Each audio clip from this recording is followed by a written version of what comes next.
아버지를 죽인 사람의 집에 그 딸이 직접 들어갔습니다. 원수의 아들 앞에서 웃고 원수의 금고를 열고 살인의 증거를 손에 쥐는 순간까지 왔습니다. 그런데 그 순간 딱 들켰습니다. 이제 선택지는 두 개입니다. 도망치거나 아니면 모든 걸 끝내거나. 이 여자는 도망치지 않았습니다. 잠깐 시작하기 전에 구독과 좋아요 꼭 부탁드립니다. 여러분의 작은 클릭 하나가 더 좋은 리뷰를 만드는 힘이 됩니다. 드라마를 보다 보면 가끔 이런 순간이 옵니다. 이거 생각보다 훨씬 깊은 이야기잖아. 딱 그 느낌입니다. 드라마 첫 번째 남자는 겉으로 보면 재벌가 며느리 자리를 둘러싼 갈등처럼 보입니다. 여자가 신분을 속이고 상류층에 침투했다는 설정. 처음에는 흔한 신데렐라 복수극처럼 시작합니다. 그런데 파고 들어가면 이 이야기 안에는 살인, 신분 세탁, 출생 조작, 쌍둥이 교환, 그리고 20년 이상 설계된 거대한 음모가 겹겹이 쌓여 있어요. 그리고 그 음모의 중심에 딱 한 명이 있습니다. 최화영. 이 여자 한 명이 저질러온 범죄의 층위가 얼마나 깊은지 그걸 하나씩 벗겨내는 과정이 이 드라마의 진짜 본체입니다. 이 리뷰에서는 첫 번째 남자의 핵심 인물들이 각자 어떤 비밀을 품고 있는지, 어디서 터지는지, 그리고 이 판이 어디를 향해 흘러가는지를 장면 중심으로 완전히 해부해드리겠습니다. 긴장하세요. 이 드라마는 처음에 보이는 것보다 훨씬 잔인합니다. 이 드라마의 인물 관계는 크게 세 개의 축으로 나뉩니다. 첫 번째 축 가해자 진영, 두 번째 축 피해자 진영, 세 번째 축 중간에서 줄타기하는 기회주의자들. 그리고 이 세 축이 충돌하면서 드라마가 완성됩니다. 하나씩 뜯어봅시다. 이 드라마에서 진짜 악인은 최화영입니다. 이름의 뜻이 화려하게 피어난 꽃입니다. 그런데 이 꽃이 얼마나 독을 품고 있는지 드라마는 아주 천천히 조금씩 그 실체를 드러냅니다. 최화영이라는 인물의 핵심을 한 줄로 정리하면 이겁니다. 자신의 욕망을 위해서라면 살인도, 납치도, 기록 조작도 서슴지 않는 여자. 겉으로 보면 완벽한 상류층 여성입니다. 우아하고 말 한마디 한마디가 계산되어 있고 사람을 다루는 능력이 탁월합니다. 하지만 그 우아함 뒤에 감춰진 건 냉혹한 계산과 공포 그 자체입니다. 최화영이 저질러온 범죄 목록. 첫째, 오복길의 사망. 단순 교통사고로 위장했지만 실제로는 고의 추돌로 설계된 계획살인입니다. 둘째, 진짜 마서린을 수십 년째 협박하고 감금해왔습니다.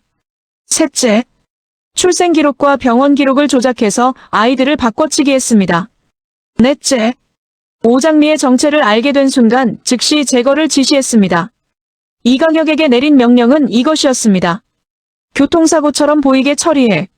살인을 지시하는 방식이 이미 살인을 한 번 해본 사람처럼 익숙합니다.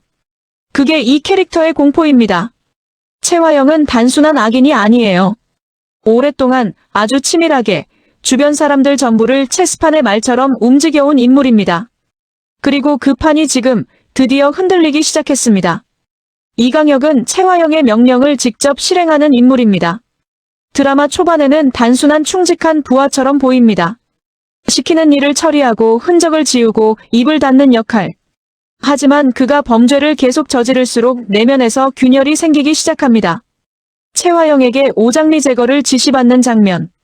이강혁의 표정을 보면 알 수 있어요. 뭔가 망설임이 있습니다. 하지만 움직입니다. 이 인물의 결말이 이 드라마에서 가장 중요한 전환점 중 하나입니다. 결국 그가 선택하는 것은 자수입니다. 검찰 앞에서 그가 내뱉는 말은 딱 한 줄입니다. 최화영이 시켰습니다. 이 한 문장. 최화영이 20년 넘게 쌓아온 방어막이 이 한 줄에 무너집니다. 오장미가 이 드라마의 진짜 주인공입니다. 그녀의 상황을 정확히 이해해야 이 드라마가 보입니다. 아버지 오복길은 교통사고로 사망했다고 알려져 있었습니다. 그런데 그게 살인이었습니다. 그리고 그 살인의 배후에 최화영이 있다는 사실. 오장미는 그 진실을 밝히기 위해 최화영의 집 안으로 직접 들어갔습니다. 마서린이라는 신분을 위장해서요. 이게 이 드라마의 첫 번째 충격입니다. 복수를 위해 원수의 집에 직접 위장 침투한 여자. 원수의 아들과 결혼할 것처럼 속여가면서. 그리고 드디어 최화영의 금고에서 USB를 손에 쥐는 순간까지 왔습니다. 아버지 사고 영상이 담긴 그 USB. 하지만 그 순간 채화영에게 들킵니다. 납치 위기. 강백호의 도움으로 탈출하지만 정체는 완전히 드러나버립니다. 집에서도 쫓겨납니다. 이 시점에서 오장미의 선택은 두 가지였을 겁니다. 숨거나 싸우거나. 오장미는 기자회견을 준비합니다. 나는 마서린이 아니다를 직접 밝히기로 결심합니다. 이 결심이 드라마 후반부의 엔진이 됩니다. 강백호를 단순히 남자 주인공으로 보면 이 드라마가 절반밖에 안 보입니다. 강백호는 이 드라마에서 정의의 편에 서 있는 몇 안 되는 인물 중 하나입니다. 오장미 납치 위기 때 가장 먼저 달려간 사람. 이강혁의 뒤를 쫓아 사고 진실의 일부를 직접 확보한 사람. 언론과 법적 대응을 동시에 진행하면서 채화영을 공개적으로 압박하는 사람. 강백호가 오장미 납치 사건 이후 완전히 분노 모드로 전환되는 장면. 그 눈빛이 달라집니다. 더 이상 방어가 아닙니다. 공격입니다. 강백호와 오장미의 연대가 이 드라마에서 채화영에게 가장 위험한 조합입니다. 한 명은 감정의 원동력으로, 한 명은 냉철한 전략으로 움직이기 때문입니다. 강준호는 이 드라마에서 가장 복잡한 위치에 놓인 인물입니다. 어머니 채화영의 아들. 그리고 마서린 행세를 하던 오장미를 진심으로 좋아했던 남자. 오장미의 정체가 드러나는 순간 강준호는 어떤 반응을 보일까요? 충격, 배신감, 분노. 그 감정들이 한꺼번에 터집니다. 그런데 이 드라마가 흥미로운 건 강준호가 그 모든 감정 속에서도 오장미에 대한 감정을 완전히 지우지 못한다는 겁니다. 그리고 그 감정이 결국 채화영에게 반기를 드는 동력이 됩니다. 강준호가 어머니에게 하는 선언. 결혼 파기합니다. 이 한마디. 채화영에게는 아들을 잃는 충격이자 자신의 몰락이 시작된다는 신호입니다. 그리고 강준호가 채화영의 범죄를 직접 증언할 가능성. 아들이 어머니를 증언대에서 무너뜨리는 것. 이보다 더 완벽한 붕괴는 없습니다. 정숙희는 이 드라마에서 시청자 입장에서 오랫동안 잊혀지는 인물입니다. 그런데 그녀가 살아있다는 사실이 밝혀집니다. 그것도 병원 기록을 통해. 아이 납치 사건의 진실이 그 기록에 담겨 있습니다. 그리고 채화영과의 대면. 이 장면에서 두 여자가 서로를 마주보는 순간 말 한마디 없이도 20년 이상의 원한이 폭발합니다. 정숙희가 채화영에게 달려드는 장면. 머리채를 잡는 폭발적인 대치. 이건 단순한 물리적 충돌이 아닙니다.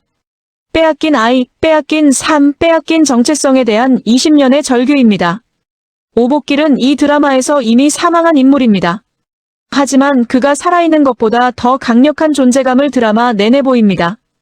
왜냐면 그의 사고 영상이 담긴 USB가 이 드라마 전체를 움직이는 핵폭탄이기 때문입니다.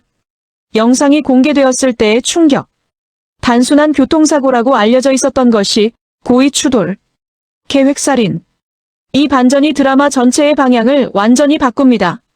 오복길이 죽은 방식이 살인이었다는 것. 그리고 그 살인의 지시자가 채화영이라는 것. 이 영상이 채화영을 구속시키는 결정적 증거가 됩니다. 오태평은 오복길의 아버지이자 오장미의 할아버지입니다. 진실을 알게 된 후 그가 보이는 반응. 직접 채화영을 찾아갑니다. 법이 먼저가 아닙니다. 복수가 먼저입니다. 그 감정은 당연합니다. 아들이 살해당했다는 진실을 뒤늦게 알게 된 아버지의 분노. 하지만 오장미가 그를 막습니다. 이 장면이 이 드라마에서 감정적으로 가장 무거운 장면 중 하나입니다. 법 앞에서 울고 싶어도 참아야 하는 사람. 그리고 그걸 보며 법을 믿어달라고 설득하는 사람. 두 세대의 충돌이 드라마에서 가장 인간적인 순간을 만들어냅니다. 마대창은 채화영의 남편이자 그룹의 수장입니다. 모든 진실을 알게 된 순간 그가 내뱉는 말. 내가 괴물을 만들었구나. 이 한 줄이 참 무겁습니다. 채화영을 직접 만든 건 아닙니다. 하지만 허용해왔습니다. 모른 척하면서 함께 만들어온 겁니다. 그 공모의 죄. 마대창은 채화영에게 이혼을 선언하고 그룹에서 완전히 축출합니다. 그리고 이후 오장미를 후계자로 인정할 가능성이 열립니다. 피해자가 결국 원수의 그룹을 물려받는 구조. 복수의 완성입니다. 이 드라마의 가장 큰 반전. 마동석. 드라마 초반에 이미 고인이 된 인물처럼 처리됩니다. 그런데 그가 살아서 등장합니다. 그것도 채화영이 가장 자신만만한 순간에. 마동석이 핵심인 이유는 하나입니다. 그는 과거 사고의 목격자입니다. 전부를 봤습니다. 그 사고가 어떻게 설계되었는지, 누가 지시했는지, 어떻게 실행되었는지. 마동석이 등장하는 순간 채화영의 모든 알리바이가 동시에 붕괴됩니다. 이 장면은 이 드라마에서 가장 소름 돋는 순간입니다. 자, 여기서 이 드라마 최대의 반전이 나옵니다. 오장미가 마서린 행세를 한다는 건 드라마 초반부터 시청자가 알고 있습니다. 하지만 진짜 마서린은 어디 있는 걸까요? 처음에는 그냥 존재하지 않는 설정이려니 싶습니다. 신분만 빌려온 허구의 인물 정도로 생각하게 됩니다. 그런데 아닙니다. 진짜 마서린은 살아있습니다. 해외 또는 숨겨진 장소에 갇혀 있었어요. 자발적으로가 아닙니다. 채화영에게 수십 년간 협박을 받으며 자신의 이름을, 자신의 얼굴을, 자신의 삶을 통째로 빼앗긴 채 그 공간 안에 묶여 살아온 겁니다. 그리고 이 진짜 마서린이 드디어 등장하는 순간 오장미 앞에 나타납니다. 그리고 이렇게 말합니다. 내가 진짜 마서린이야. 이 장면의 충격이 어느 정도냐면 오장미 입장에서는 자신이 훔쳐서 사용해온 정체성의 진짜 주인이 갑자기 눈앞에 서 있는 겁니다. 복잡한 감정이 한꺼번에 몰려올 수밖에 없어요. 미안함, 놀라움, 그리고 연대감. 그런데 두 사람이 적이 되지 않습니다. 손을 잡습니다. 두 피해자가 하나로 뭉치는 순간 채화영 입장에서 이건 가장 위험한 시나리오의 시작입니다. 각자 싸울 때는 막을 수 있었지만 함께 싸우기 시작하면 이야기가 달라집니다. 그리고 이 두 사람이 마지막에 함께 서서 말하게 됩니다. 이제 우리가 진짜다. 이 마지막 장면을 위해 이 드라마가 달려왔다는 게 이 반전을 보면 명확해집니다. 이 드라마에서 USB는 단순한 소품이 아닙니다. 이건 이 드라마 전체의 핵폭탄입니다.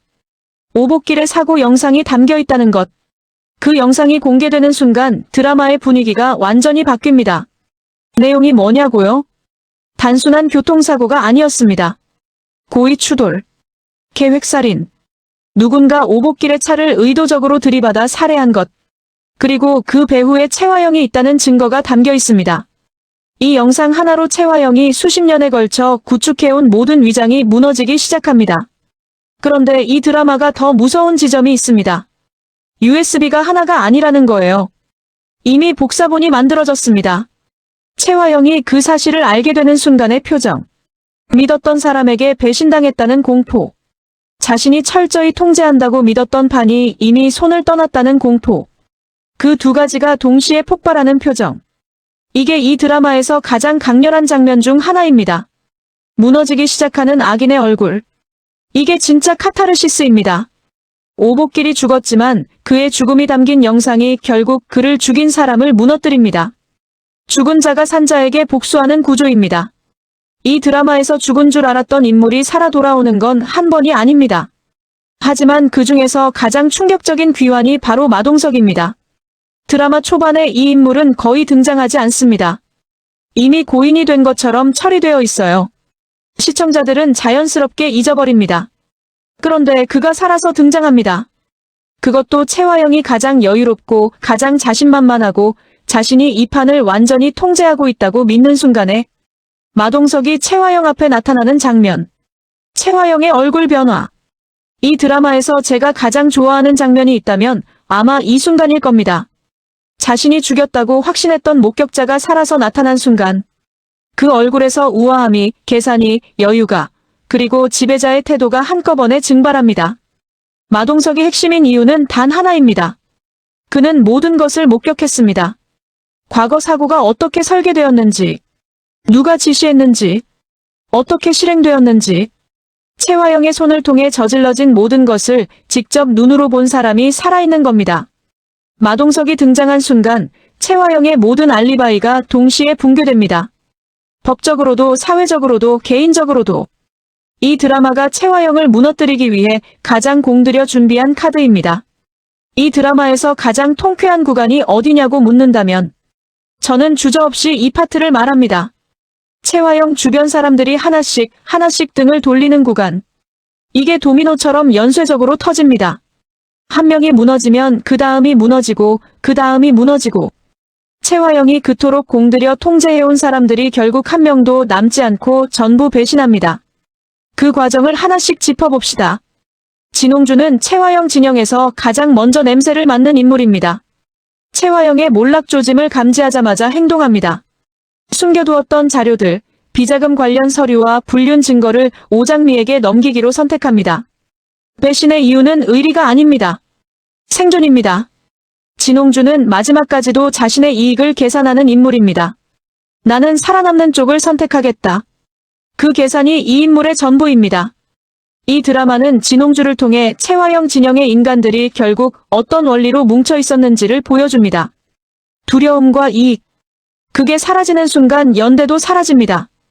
강남봉은 최화영의 불륜 상대이자 사고에도 연루된 인물입니다.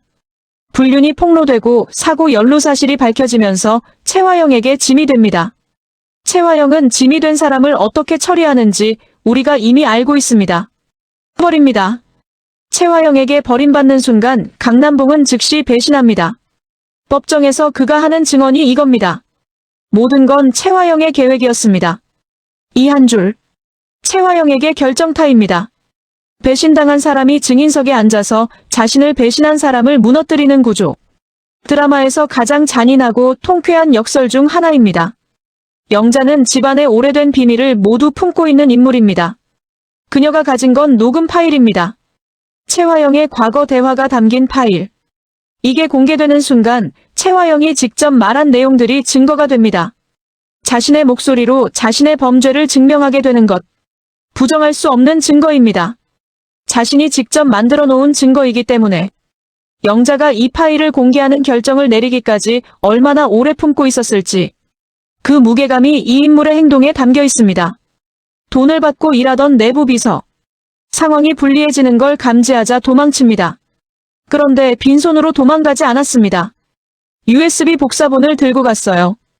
이 인물이 이 드라마에서 마지막 증거 제공자가 됩니다.